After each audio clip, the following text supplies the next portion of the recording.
as I've set up my own business and I can now go in my own direction, and it's something that I've wanted to do for a really long time, but I just didn't have the financial backing for it, if I'm honest. Yeah. Um, I still don't really now, however, You're um, scrabbling it together. it's more of a like it's an investment, isn't it? And that's how you Yeah. have to look at it. I'm not that business savvy. Like this is the first time I'm doing this. I'm kind of figuring out as I go along. But I've learned very quickly that you have to invest in yourself. So that's what I'm doing. And I think in order to, obviously what I do at the moment, and I'm working with my own prescriber, is all very safe. But I feel like doing it myself, it's just that next step. It's such a string to your bow. It It really, really really is. is. It really is. So even things just making sure that, I can keep updating my emergency kit. I can prescribe my own anti-wrinkle treatment. I can prescribe my own hyaluronidase.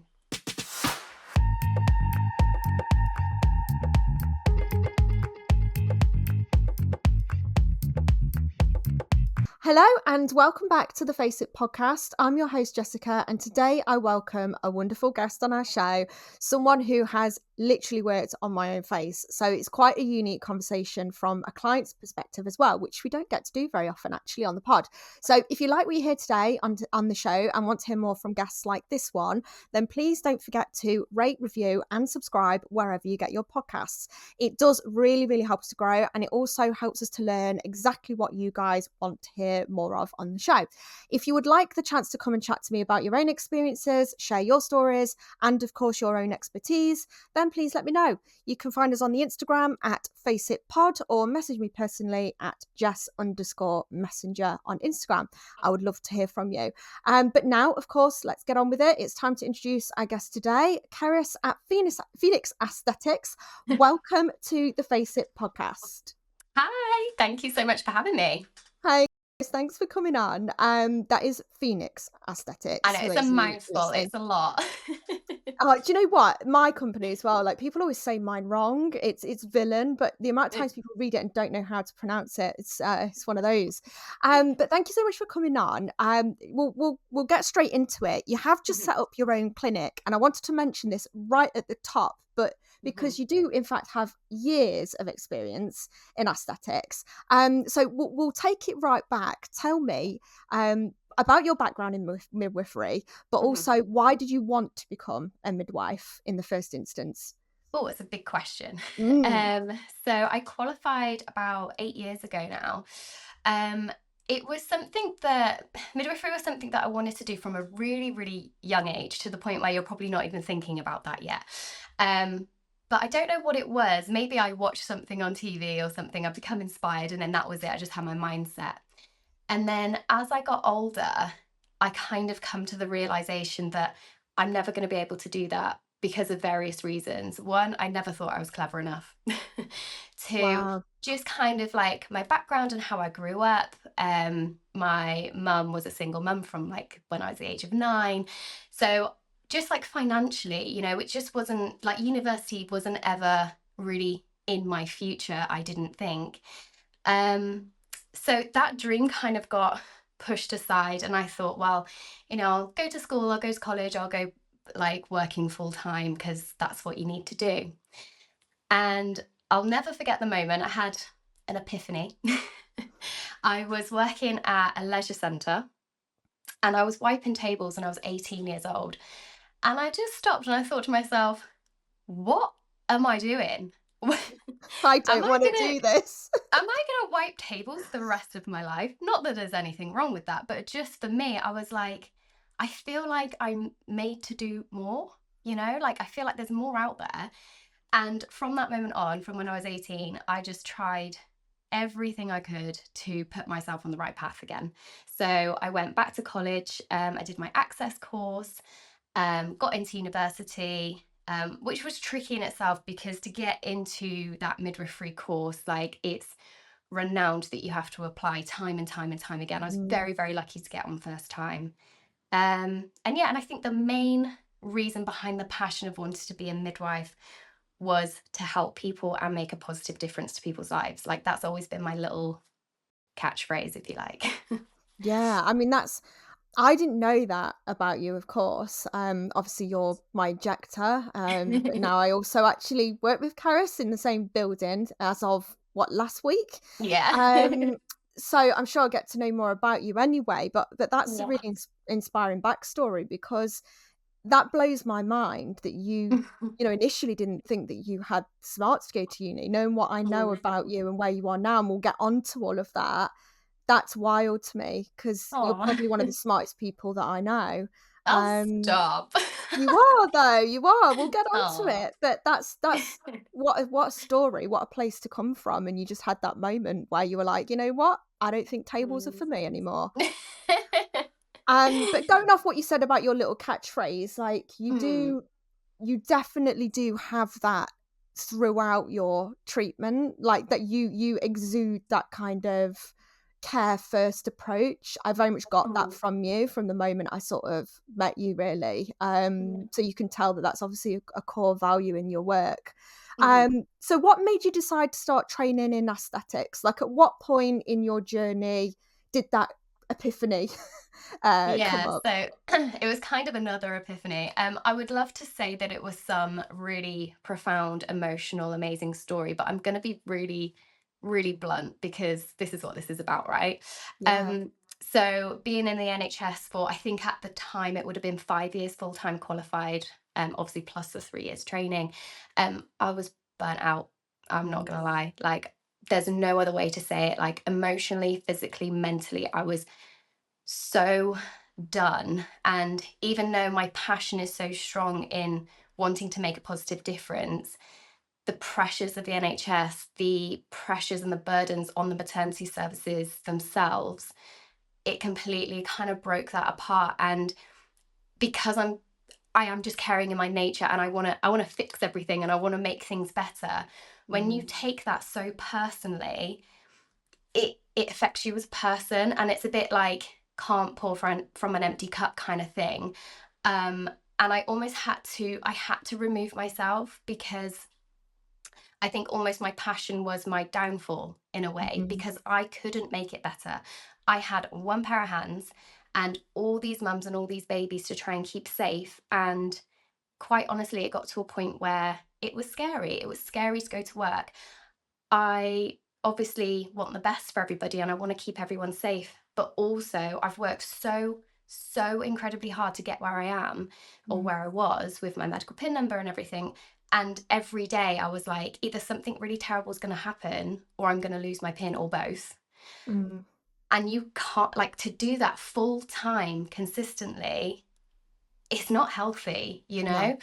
And I don't think that's the story for everybody, and I don't think everybody has that experience. But I think because I do take a lot on personally, because again, it's just how I am and I want to make things better, that was my downfall, and that's where it all kind of broke a little bit. So I was like, what can I do? The really funny thing is, and I don't know if you'll be a bit shocked at this, I didn't actually have any treatments before I decided to go into aesthetics. I'd never had anything Wow. done, which is weird, right? But Yeah. I came across aesthetics randomly while searching for my new passion in life. And I was like, do you know what? This is cool because I can be my own person. I can sort of bring my personality and my passions to the forefront without having to worry about burnout and equipment and staffing Mm. and beds. Um, and the thing I really enjoyed in midwifery as well was the clinical aspects. This is going to sound weird. I love suturing, love it. Pop it all back together. Wonderful. I love oral surgery, and once a dental nurse, always a dental nurse is Mhm, my mhm. phrase. Yeah. I miss Yeah, gowning up. I think I said that to you the other day, didn't yeah, I? yeah. There's just something so satisfying about suturing, cannulating, venipuncture, like taking bloods, like all those clinical aspects I always really enjoyed. Don't ask me why. I have no idea. I must be a bit weird. But I really liked that. And I thought, what can I do where I can really use like transferable skills from the NHS that I enjoy doing and turn it into something fun and Mm, also still help people and make a positive difference. Obviously, it's quite different, but I can tell you now from what I know now, I have got, and this is probably going to blow your mind as well, I have got way more thanks and appreciation from doing aesthetics than I ever have midwifery Yeah. from the people that I'm caring for or treating. You wouldn't think that, would you? When you're Like, don't get me literally wrong. delivering life, Yeah. you wouldn't think that's the case. Yeah. Don't get me wrong. Like, there are absolutely people that are very, very, what's the word? What's the word? Thankful, appreciative, Thankful, grateful. appreciative. Yeah, gratitude. Appreciative. That you've delivered their baby safely into the world or supported them to do that, to facilitate that. Of course there are, and I'm very, very grateful for that. But kind of it I think it's more in aesthetics. I get more Mm, of a personal. I don't know, mm. does that make sense? It does. It's funny. I can really get on your level actually when you're taking the conversation back slightly to your reasons for leaving and looking at another career path. I was in a very very similar position with dentistry. I've been in the industry for nearly 7 years. Mm, Full time, all mm, hours, NHS contracts as well as mm, private. I'd gone kind of as far as I could, and I was burning out. And again, it's mm. because I cared so much about it. Yeah. It was a family owned business. It was a small company. It wasn't, like a big hospital or anywhere like that. But I took every single bit of what I did really personally, and I Yeah. really wanted it to do well. And because I physically couldn't make that happen on my own, Mm, I remember one day just being in the office and literally I had a breakdown in the office, mm, just sobbing, and no one could stop me. And I knew at that point I've got to leave. And it's not that I've got to leave, the practice and find another mhm, practice. I've got to leave the job. I've mhm. got to leave the industry. Yeah. So I can get on your level with that, Yeah. definitely. Bringing it back to the other bit of the conversation about gratitude, Mm. why do you think that is? Do you think it's because I'm going to put this as a UK problem? I wonder Mm. if it's because with the NHS, we expect it to just be there Mhm, as a mhm. service. We're not paying for the service really. We are in a roundabout way, but it's just there. It's a thing that's just there that just Yeah. serves us whenever we need it. Do you think that's why people don't see it as a need to have that gratitude and thanks the way that maybe they do when they pay for private treatment? I think you've hit the nail on the head there. Like, I couldn't really think of what it was, but I think you're Mm, right. I think when it's expected, and in some ways, like, it should be, like, we should be so proud of the NHS and we should be so mm, grateful and proud of what we can offer people and the fact that people can, there's risk to everything, don't get me wrong, but people can give birth safely in the UK and they can have their baby safely, mm, is amazing. But I also think it's all to do with perception.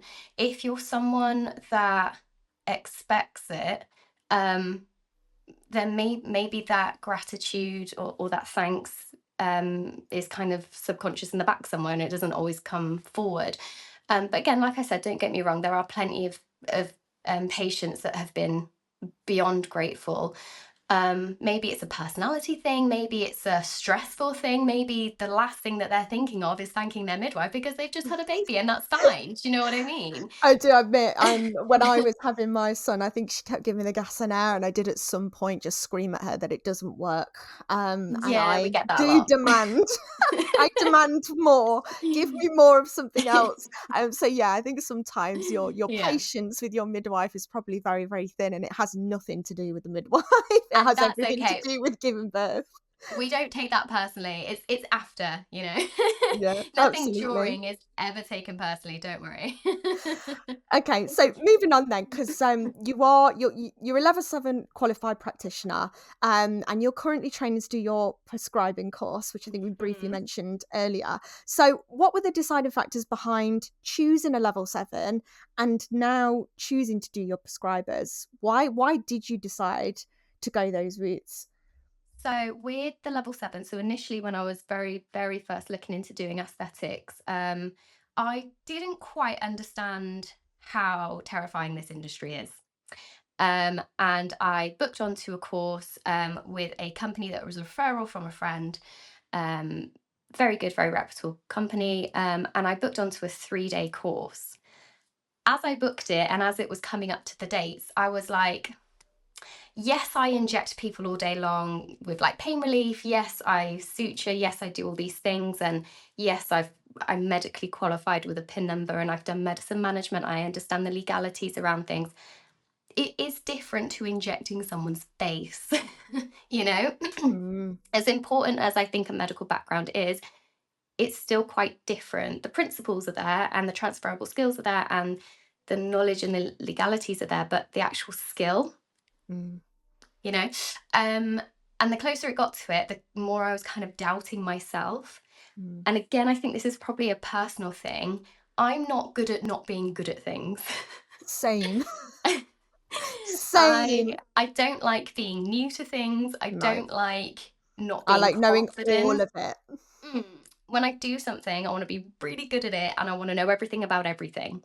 So my clients will probably tell you that I bore them to death with my consultations. I can verify this. You are so thorough. Um, Annoyingly thorough. but it's great to see, and I think, when I first came to see you, obviously I came from a dental background, so Mm. again, very thorough when you're Mhm, going through mhm. a consultation process and gonna have treatment and all of that stuff. So it was a thorough that really hit me because I was like, "Yes, I love this. This is really good." But I can imagine if you don't have any clinical background and you're just going for, like, an Mhm. anti-wrinkle, it would be They'll like, be like, what? "Wow, that was a lot of information." It's a lot. It is a lot. It is a lot. So when I was coming up to those training dates, I was like, I just don't think 3 days is enough. And Mm, as you know, there are courses out there that are 1 day, yeah, for people that don't have a medical background as well. And I just thought, this isn't right. Like, this doesn't feel right. This doesn't feel right for me. It doesn't fit like my ethos of like who I am as a person. I need to do more.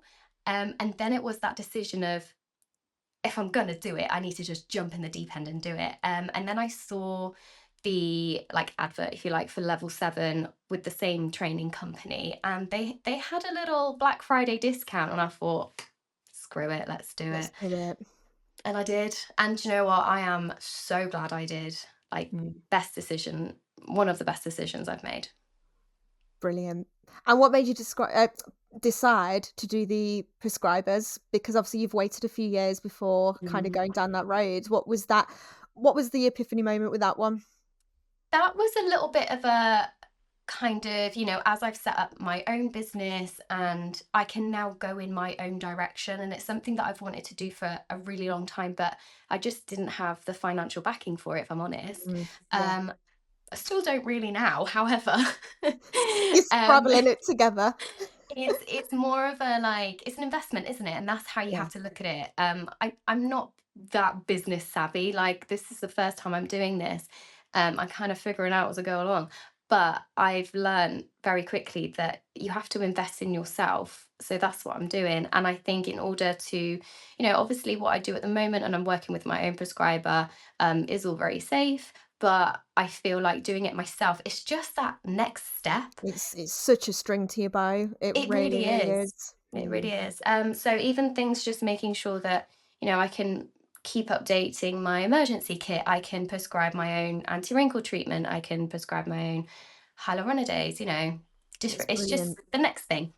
Yeah, absolutely. And we have a registry of prescribers on the Faces app. So when you are qualified and you want somewhere to go to find people to prescribe for, if you want to earn a little bit on the side in prescribing, then obviously let me know and I'll introduce you to that function. And might be a Mhm. really good one for you to add to it. Um, Absolutely. but no, congrats for deciding to do it. I think it's a massive positive for your business. Thank you. So let's talk a bit more about. I think we've touched on what you love most about being an aesthetic practitioner. I'm going to Mhm. assume it's to do with making a difference to Yeah. people and that motto that you had. Yeah. But Yeah. what's your favourite treatment to administer, and why that Mm. particular treatment? So my favorite, I'll do this in 2 steps.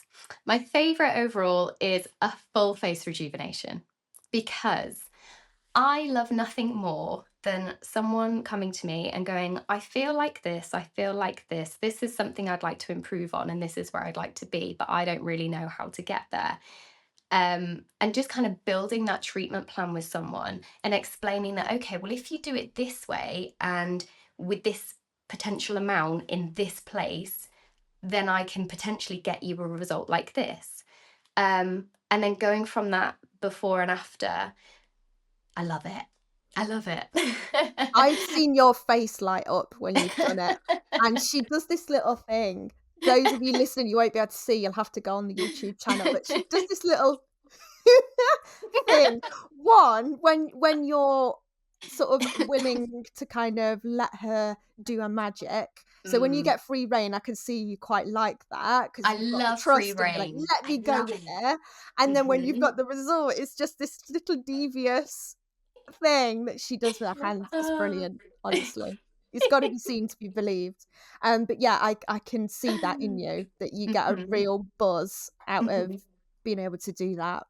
I think it's because also, like, aesthetics, as you know, has such a negative connotation to it. And I do understand why, people only notice the bad. People that aren't really into this industry, that don't really understand the treatments, it's all very, very negative. I Mm. understand why. So it's trying to change that perception. And once, like, I can see it almost like a little light bulb in people's head when they have this problem that they think is their problem. They really don't want to have fillers and anti-wrinkles and this, that, and the other because it's not for them. And why would you put that on your face? And once I explain what it is, it's not concrete going in your face. Mm. It's, synthetic version of what you've already got in your face. And kind of educate them, like educating clients and making them see how they can use it to their benefit and seeing the results that they can get. I absolutely love it. It's like opening someone's mind. It's my Yeah, favorite thing. absolutely, and I think you're right, you hit the nail on the head with the education piece, like, it's Mm, massive. I think mm, we, sometimes get in the habit of, especially practitioners, when they're just used to going through the motions because they do so many, they do it day in, day mm, out, they know mm, everything about their products.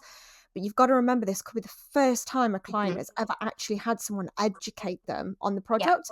They've seen it on Instagram, they've had a mate who's maybe had some anti-wrinkle, or maybe they've had some dermal filler, but they Hmm. don't understand it. Understanding it is Hmm. very different. Yes. So I think if you can take the time to build that into your clinic and the time that you spend Mm, with clients, it's a massive mm, plus. And I know that that is something that you do. You mhm. don't, you strike me as someone who doesn't book themselves up to the hill where you're like every half an hour on the half an hour you've got a client. You take the time it needs for that client. Yeah, If it runs. I will say that, like, previously, I had to be quite on it. Mm, With my own business now, I kind of used the same time frames that I used to work towards, and I very quickly realized that it's not enough time. And the thing I really, really dislike the most is me feeling rushed, like as the practitioner. But mm, I absolutely do not ever want a client to feel rushed because that pressure, it's a medical treatment. Like, you shouldn't feel pressured to make a decision. You shouldn't feel, that I'm trying to do this very quickly for you to squeeze you in. Like, I don't really mm. like that. So I have made changes. And this is it with a brand new business, isn't it? You kind of like, you make these changes to try and make it work better. Of I've course. made my slots a lot longer than probably what they need to be, but then I've got time to be thorough. I've got time for clients to ask questions. I've got time for the treatment if they want it. I've got time for documentation. Like, that's super important to me as well. So yeah, I've learned a lot in that regard. Yeah. I think you've got a nice balance. And it comes back to that informed consent thing again. Mm, If you've not kind of dotted all the I's and crossed all the T's, mhm. then how can you expect your client to know everything they need to know about what's going in their face, or the Yeah, procedure that they're undergoing? yeah, I think it's a really important part of it is not to get complacent with that. It's very uh-huh, easy to, when you've been doing it a long time. I think you can yeah. kind of just bish bash bosh your way through it, and just forget that this could be the very first time that this person has Mhm, ever experienced a treatment like it.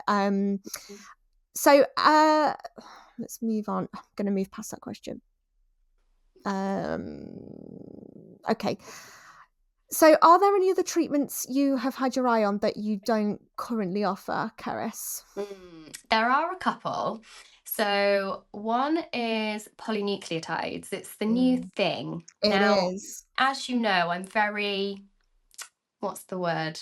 I'm a bit funny about new trends, Mm, you know.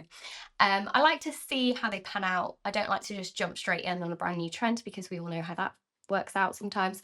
So I wanted to make sure that it's something that would kind of fit again in my ethos and my morals of what I do. I do like the results that I'm seeing. At the moment, I offer tear trough, dermal filler, and skin booster, but they are very select criteria. Like it's very easy to treat the wrong person, and that can be detrimental for the client and the practitioner. So when that client isn't an ideal candidate, I don't really have Mm. anything else to offer them, Brilliant. which isn't great. I always want to be able to be like, okay, so this is not suitable, but what you can do is. Yeah. So I think polynucleotides could be massive, especially for that under eye area in particular. Yeah, I think you're right to go in steady. I've had a couple of guests on that have said, a similar sort of thing, really, that they're a bit Mm-hmm. cautious about jumping on those Mm-hmm. trends, and just seeing how things pan out. Mm-hmm. As you said, I think that's always the best approach. Mm-hmm. And I think there's a lot of there's that FOMO, isn't there, a little bit Oh, amongst 100%. practitioners feeling Yeah. like they're, a bit late to the party or they're not offering it and everyone else is, which means they're going to lose clients. Yeah. But I don't think that's the case because it takes a long time to educate clients, as we've just said. Yeah. We're all aware of it, but actually, I bet Mm-hmm. 90% of clients have never heard of them either. Mm-hmm. Yeah. So you've got all that time that where before it even gets to the point where clients are asking for it regularly, Yeah. you've got all that education space. So yeah, I think just allow it to do its thing. Let everyone Yeah. else jump on the trend and, and See how it goes. piggyback off it. Yeah. Then Yeah. yeah, let them take the risks. Can you tell us about a time that you had the most difficult complication, if you've had one?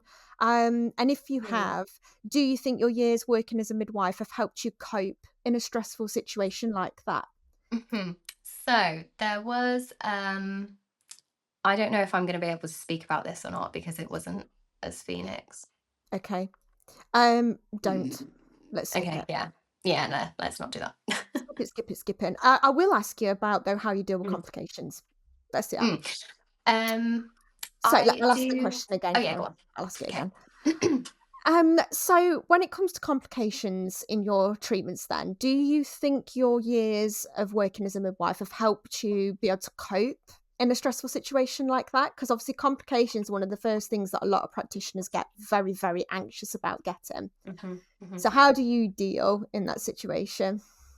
So it's all about preparation. My how I work is worst case scenario. And again, my clients will tell you that I am very dramatic. I make everything sound terrible. And I'm very much like, okay, if this happens, this is the worst thing that can happen. This is what I'm going to do about it. And this is what you need to do about it. So it's about knowing all your options and being prepared before it even happens. Mm, So I'm part of something called CMAC, which is like a complications group. I really like how they are very evidence based. They have emergency guidelines that they offer for their members. So I keep that tucked away just in yeah, case. Obviously, I've got all of my emergency kit that I check just for the expiries and making sure I have everything in there. But again, just coming back to like educating clients, like that very first consultation with me is intense. It's mm. crazy. It's a lot of information. I say to every single client, I do not expect you to remember all of this. Like, you're not crazy like me. I don't expect you to sort of have all this in the back of your head. But what I'm going to do is, my booking system will email you at the end and it will have every single thing on there, what you're looking for, what that means, how to check your blood flow, my emergency and my business phone number. You can contact me 24/7. This is part of what they're paying for, is their Yeah, aftercare as well. And that's so, so important. I do think midwifery or any type of medical background really, really helps with this. And this is kind of, I don't really want to get into the whole medic versus non-medic debate mm, because there's lots of things around that, and I never want to be negative about anything or bring anyone down, because it's not about mm, that. But even though aesthetics is very different to midwifery, when you've been in emergency situations day in, day out, pulling that emergency bell is very second nature. Hearing it yeah. is very second nature. And responding to major obstetric hemorrhages, basic life support for newborns, shoulder dystocias, different things that are very much, we need to act now or, somebody might die, to put it bluntly. It prepares you in a way that, I think it would benefit everyone to be Yeah. put in a situation like that. It comes back to Yeah. transferable skills. Like you say, we're not a medic, non-medic platform. We are a Mhm. platform that serves everybody and gives everyone Yeah. an equal opportunity to access tools they need for their business. Yeah. But we like to have the open conversations here for everyone to Mhm. join in on the discussion. Mm. But like you say, there are major benefits to having that Mm. medical backgrounds. It's that instinct It's is what it is, instinct. because Yeah. although the You've practiced actual it so many yeah, the times. actual like administration of what you would do it in a vascular occlusion as opposed to a major obstetric hemorrhage is obviously very, very different. But when I'm in my midwife role and that emergency buzzer goes, I go to this place in my brain, as I'm sure every medic does, where yes, your adrenaline's going, you're very aware that it's there, but everything that you've learned over the last 8 years plus whatever is there. Like Mm. it's been stuck here for a little while, but it comes straight to that forefront of the mind. You know exactly what you should be doing, when you should be doing it, and how you should be doing it. And you go into this autopilot You of, do. this is an emergency. I know exactly what I need to do. If I don't, that's okay. I've got lots of support around me and I've got my colleagues to help me, and we all prompt each other. And that's all about sort of that open loop communication and things like that. That really then does transfer to being sort of a solo practitioner and in a emergency situation in aesthetics, because your mind goes like back to It's that like place where you clear, can isn't stay it? calm. Yeah, You do we like it's to, it's like the swan, where it is you're this one. gliding on It's top, but exactly underneath you're going that. chip, chip, chip, chip, chip, chip. Yeah, absolutely. I've had situations like that where, but it's so comforting to know that if that situation Mm, happens to me, I know I'm going to be able to cope with it. I know mhm, I'm calm enough to cope with it. I know, what being presented with a situation like that looks like. mhm, So it'd be quite hard to catch me off guard now, mhm. which is a very comforting feeling when you're Yeah, working within, aesthetics or beauty, whatever. We have a yeah, number of practitioners from various industries on our platform, but wherever you're coming from, it is a benefit yeah. for sure. Mhm. Uh, Lost where I am. See, I do this a lot, Cerys. That's all right. Lose where I'm at. I go off on a I tangent. love This is spit. why we have an edit team to cut things out because it's me half the time. I think it's going well. It's going really well. So you've worked in the industry for a long time now. What do you think to the new regulations being proposed by the government? I don't know if you've had a chance to take a look at the proposed traffic light system. Mm. What are your thoughts on it? Um, it's a tricky one, but overall, I think it's absolutely necessary. I think you can't ignore it anymore. No. It Something needs to happen, because I don't think it's fair to expect clients or potential clients to be fully aware and fully educated about what the risks are in this industry. It's massive, and we can't expect everyone to be knowledgeable about it. Um, I think it's good, it's positive, it's a step in the right direction, but how long is this gonna take? It's How gonna long's a take piece of ages. string? Yeah. Yeah. It's gonna take ages. Like, okay, so what is it? A new license? Great. Okay, but what does that mean? Is it gonna be as easy as logging into your local council's website, whatever, Mm. 5 minute faff about, and then you've got your license? Or is it gonna be a regulated, what are your Doing it, qualifications? clinic visit. Yeah. Where did you get these qualifications from? Are they Ofquat? Are they BTEC? Mm. Are they? Um, the traffic light system I like, because I think, again, not wanting to go into the whole medic versus non-medic, but people have built businesses over years, and they've put a lot of time and effort and done their very best to the best of their ability to keep their clients safe, regardless of their background. If that's then all going to be taken away, like, Mhm. there has to be a middle ground. Do you know what I mean? Yeah, absolutely. I mean, this is, we've touched on this a lot on the podcast, obviously, since that's all been released, Mm, and got varying opinions. But I would say 90% of people have said exactly what you have said, whether mhm, they are from a medical background or not. Pretty much everyone has agreed that there are some positives to that traffic light system. mhm, However, how is it going to be managed? How is it going to be rolled out? mhm. Everyone's in agreement with licensing, I think. I haven't heard Yeah, anyone say that they're not. yeah, So yeah, I think it's and like you say, how long will it be? We've got a new election next year, which raises the question, does it get pushed yeah. back? Do the new, if Mhm. somebody new takes over, do they even want to bother? Mm. So I think we can only hope for the best at this Yeah. point, and we'll see what comes out of those consultations and stuff now, really. Yeah. So tell us about a transformation that you're most proud of. Hmm. I wanted to go like that then. See, With the those of hands. you watching have just seen the hands. We should call you Cerys the Hands. Um, so there are a few, but obviously just talking about Phoenix Aesthetics and what I've done since starting up my own business. Um, you know who I'm going to talk about. I may. Hmm. So our lovely Lee, he was gracious enough to let me share his results on social media. And again, I cannot be more thankful, because this is probably another thing that we could talk about, is consent for Mm, social media and sort of the perception of things for yeah. everyone, but especially men, you know. Um, but yeah, that before and after, like, we were Mm. all a little bit like, oh wow, oh okay. I was in on this appointment, and I could literally see it just popping out. So We're talking yeah, about cheeks. you can say, yeah, you can say which treatments you did and which areas.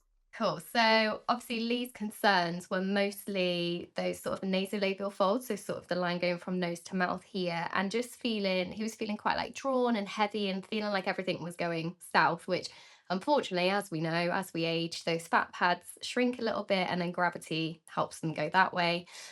We've got those lovely retaining ligaments that sort of come from that tear trough area down and that nose to mouth line there, and that creates that fold. So Lee was just feeling that heaviness, feeling like everything was going a bit down there, and just kind of lost that volume.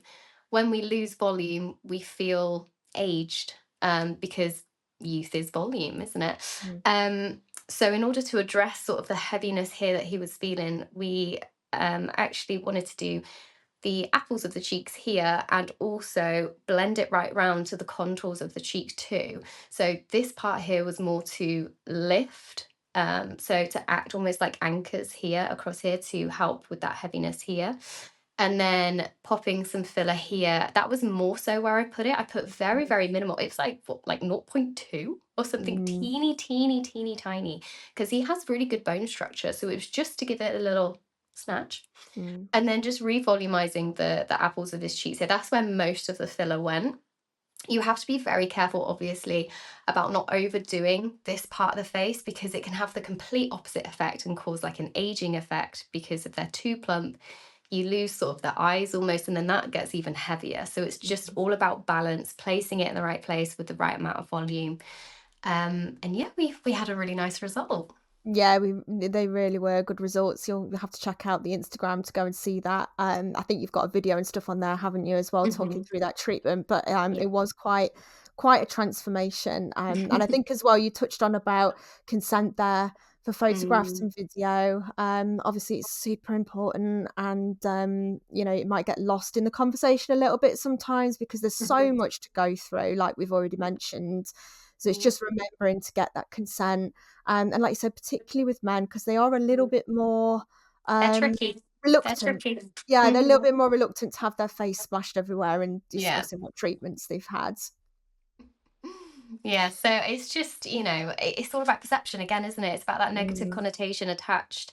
So I feel like my life's work is going to be about changing the perception and just making people feel comfortable that you want to dye your hair, great. You want to have a tattoo, great. You want to make changes that way, wonderful. You can also make changes using dermal filler and anti-wrinkles if you wish, and that's okay too, you know? We've actually noticed this being talked about in popular culture a lot more. So historically, you would not see this type of conversation on, say, for example, This Morning or Mhm. a show like that. But actually, I've seen it in the last couple of episodes over the last few weeks. There's been somebody on the show talking about what aesthetic treatments that their model has been given for on the runway, Okay. which so it's really starting to be more acceptable to Mm, discuss, mm, on in popular culture, but on TV. Whereas before, I mhm. think it was a little bit more secret, a little bit more hidden, wasn't it? People didn't want to Yeah. discuss it. The other thing really is that it's great that it's being talked about, but it also depends on what light it's being talked about, because Mm, obviously with the industry being so unregulated, there are some terrible things that happen, and things go wrong because things aren't being done properly, and that's what's being highlighted. However, I do also think that's a good thing, you know? yeah, Like, it should people should be aware of the dangers, but also if that's all people see, of yeah. course there's going to be a negative connotation to it. Of course people aren't going to support their friends and family getting treatments done, because why would they? So it's a really tricky one. I think as well, you've hit the nail on the head there. It depends on the connotations of it. I think that's why it surprised me and it kind of made me turn my head because I'm so Mm. used to only really hearing the negative on Mhm. TV or in the press or on the news, whereas this was completely different. It was like Mm. a makeover. It wasn't just their hair, it wasn't just their brows. They went into the fact that they used dermal fillers, they'd used Oh, anti-wrinkle. interesting. And I was like, wow, that's really unusual. You don't normally Mhm. get that on a daytime TV show, and I think it was Mhm. that made me, sit up and listen. So, Yeah. who knows, maybe we're getting a bit of a better rap than we have historically. Yeah, Um, hopefully. do you have a treatment or say a popular trend out there that you're not really much of a fan of? And if so, why is that? Hmm. Yeah, there's a couple. Um, First one is probably stating the obvious, but lemon bottle. Mm, When that first came out, I was very much like, oh, this sounds great. Like, it's relatively cheap to buy. It looks very easy to do. It's apparently painless. It apparently works very well. Why not? Like, this looks great. But again, not one to jump on a trend. So let's just see what happens. And the more that I looked into it, the more I was like, I don't know how I feel about this actually, because mhm. it's not CE marked for a start, which makes you Yeah. think, okay, well, all my kids' toys are CE marked. Like, why is something that's being injected not CE marked? That's my Mm, first little red flag. The other thing was licensing. So I was sort of drug police, or medicine police is the MHRA. No information on there whatsoever about this product, which again, red flag. That was mm, weird. When I was looking into training, it seemed that there wasn't really a base. There mm, wasn't a company that you could go to and they were specifically lemon bottle people. It was almost like this person got trained by someone and then they got trained by someone, and so on and so on and so on. And I'm like, mm, I don't know, it just didn't feel right. And I thought, this is just odd. Again, just kind of bide my time. Didn't really like the look of it. So I then just didn't really go into it anymore.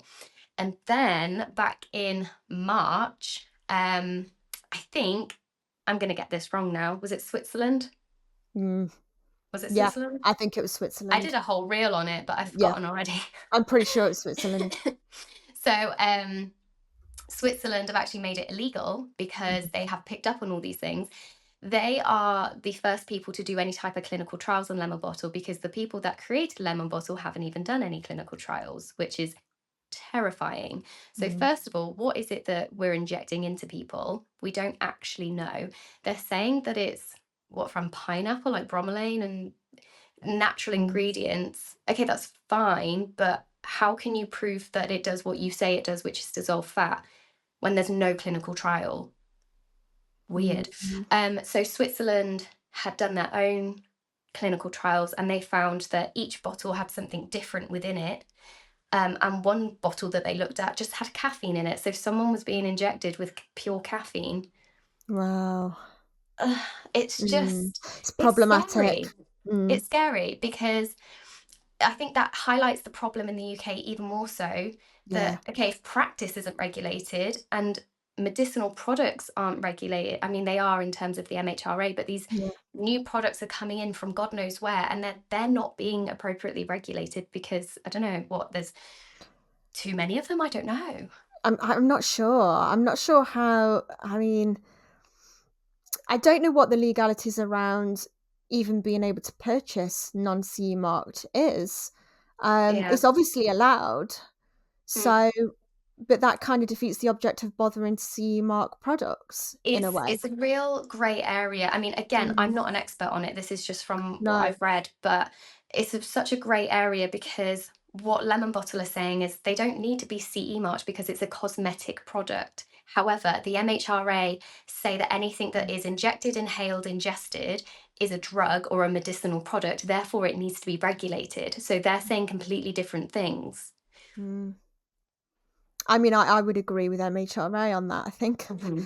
Yeah, It's an injectable, isn't it? Like you say, yeah, it's not cosmetic, it's not a lipstick, it's not exactly. soap or shampoo, so Hmm. it's a very Hmm. different thing. Hmm. I think you had another one Oh, potentially as yes. well, didn't you? I did. I'm on a roll. So the other thing, again, like I'm not an expert in this, so I don't know all the ins and outs, but it's something that's I've known about for a little while, but it's kind of cropping up again because of the time of year. So it's all to do with hay fever injections or Kenalog or steroid injections. Yeah, so the other one, again, like I'm not an expert in it, but because of the time of year, I see it cropping up again is hay fever injections or Kenalog injections, steroid injections. They're being offered here, there, and everywhere. You find that obviously quite a lot of people do suffer with hay fever. So the easy solution seems to be to pop to a clinic, get a little injection, boom, done. Mm, However, we have to remember it is a steroid, and steroids can have detrimental effects on the body. So it's about learning exactly what is that drug, what are the risks. There's risks to everything, obviously, of but it's course. up to the practitioner, the prescriber, and the patient to decide whether it's worth that risk or not. So it's a lot more than just popping along to a clinic because I've got a bit of a sniffly nose. There's a lot more Mm, to it, and I don't think we're taking it as seriously as we should. So, first of all, you can't advertise Kenalog injections or hay fever injections because it is a prescription medication. So, we know all mhm, about the legalities around that. Because it's a steroid injection, it can have an impact on your immune system. So, the advice is that you don't come into contact with people that have chickenpox or shingles or measles or anything like that because you could become very, very ill. That's how mhm. much it can suppress your immune system. Wow. So you have to be very careful. It can also cause bone issues, so it can affect bone density. So there have been some reports of people having lots of hip problems because Mm, it's injected into sort of the upper quadrant of the right. bum. So hip problems, you got to think about that. There are risks of fat being dissolved at the injection site, which sounds great, but it's not. So it's like indentation. So there's been Mhm. reports of people having indents in their bum from where it's been Yeah, injected. Um, and the other important thing is that the NHS don't offer it anymore. And, yeah. if people are not offering it, there's a very good reason. And it's not due to cost, it's due to safety. Mm. Um, I think that's always the assumption, isn't it, with the NHS, that yeah, it's always cost related, and it isn't always. yeah. The British Society of Allergy and Clinical Immunology do not recommend. So this is someone the British Society of Allergy and Clinical Immunology don't recommend it either. So these are a group of absolute specialists that deal with Mm, this all the time. Like this is their thing. They say do not do it. It's mhm. dangerous. The other thing I've learned, which is super interesting, is if you are injected, and I'm going to read this because I might get it wrong, but if you have more than one dose 3 weeks apart, you have to carry a steroid card with you at all times, Wow.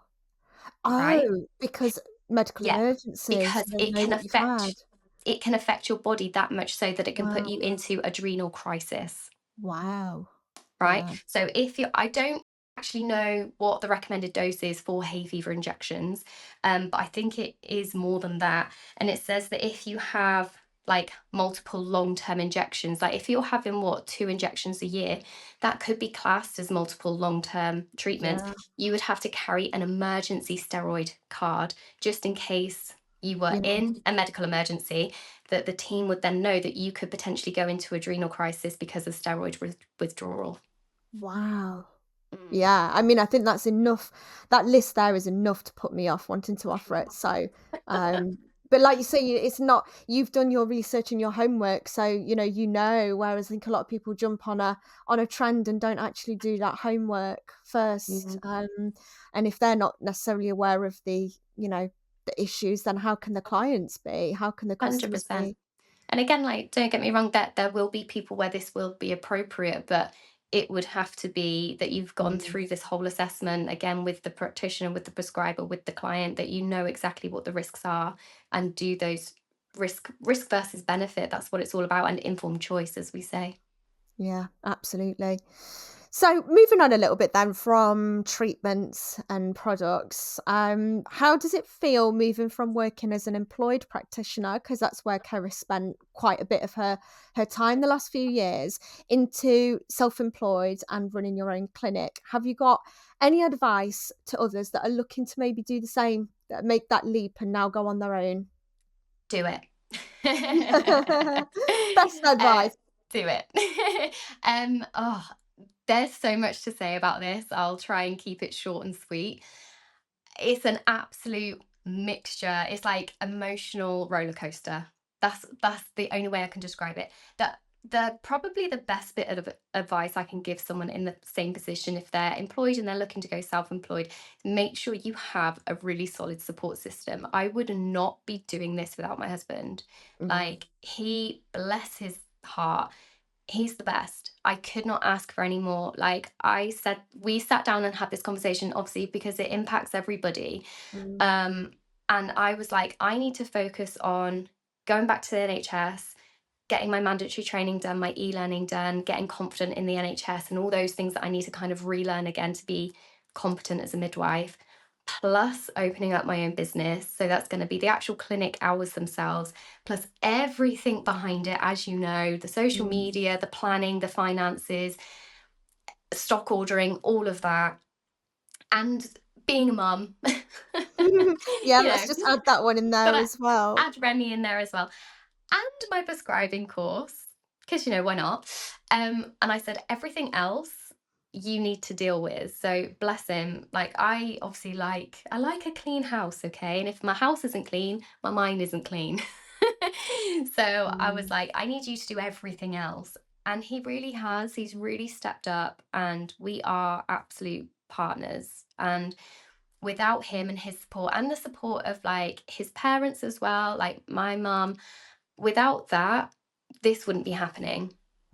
I think that's really nice. That's really nice for you to acknowledge him as well. I think that's, everyone, again, appreciation, bringing it back to Mhm, that. mhm, But it's a very fair point, and I think we're quite similar in a lot of ways. I do a lot of things. I juggle a lot of mm, plates, and I definitely couldn't do it without my partner. For mm, sure, and he travels a lot for work as well, and yeah, he's away. So I'm here holding the fort when he's not here, yeah, and then he's here holding the fort when, I'm off doing my thing. And I think that's really important. yeah, And if it's not a partner, because it doesn't have to be, mhm, family, really good friends, you definitely need 100%. that when you're launching out on your own and you're starting up a business. It's a lot. It's a lot, and I kind of knew what I was getting myself into, because obviously being in the industry, um, but until you do it, you don't you don't really realize that it does consume you. It consumes Yeah. your life. And I think also that kind of brings back to the point that you need to make time for yourself and your family as well, which I can't right now because of the prescribing course, but it's 6 months long. So, Yeah. which actually blows my mind. I don't know if 6 months is long enough, but anyway, that's what we're doing. Once that's done, I hopefully can just take a little bit of time and be grateful and be thankful to my husband for supporting me through it. I think this is the thing, because you've took all this on at the same time. That's probably worth mentioning. Mm. It Don't do has that. it Don't has do all that. been at the same time. But it's a bit like buses, though, don't you think? Like, you coast along for quite a while, like I have in careers, and you're doing the same Mhm, thing day in, day out, and then all of a sudden you make this decision, and mhm. then, like buses, all of the opportunities and all the things seem to come all at once. And then Yeah. you're in that chaos whirlwind of like, why have I done this to myself? Yeah.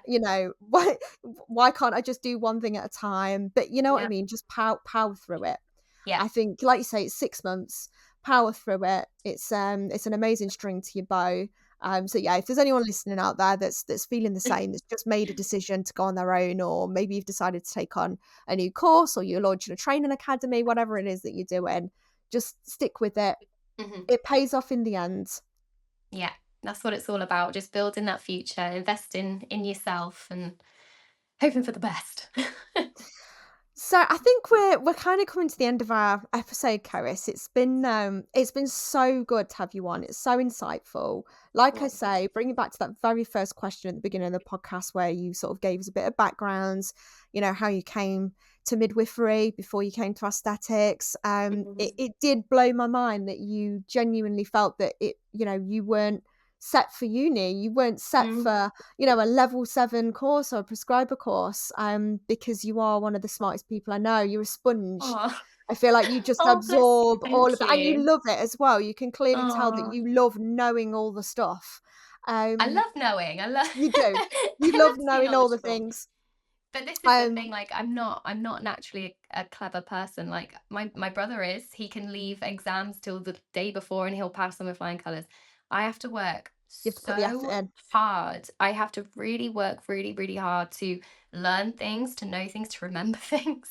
Like, it doesn't come naturally to me. So I do feel proud of myself of what I've achieved. Like, looking back You should. pre-uni and where I am now, I think I've achieved a lot more than I ever thought I would. So Yeah, you that's nice. should. Absolutely be proud of yourself. Thank you. So where can people find you online, Cerys? Where can they find Mm, your booking platform and your mm. Instagram and Facebook? Yeah, so the easiest probably is Instagram, Phoenix Aesthetics by Cerys. I do also have a Facebook page with the exact same name, so Phoenix Aesthetics by Cerys. My booking system is Glow Day. You can find my Glow Day booking link on my Instagram bio, or you can just type in Phoenix Aesthetics by Cerys in Google. It'll come straight up. I am currently working on a website as well, so that should be up hopefully in the next sort of month or so. It takes a long time Yes, to it build a does. website. So hopefully, yeah, hopefully a website will be up and running soon too. Excellent. Thank you so much. You've been an absolute star. Best wishes with finishing the prescribers.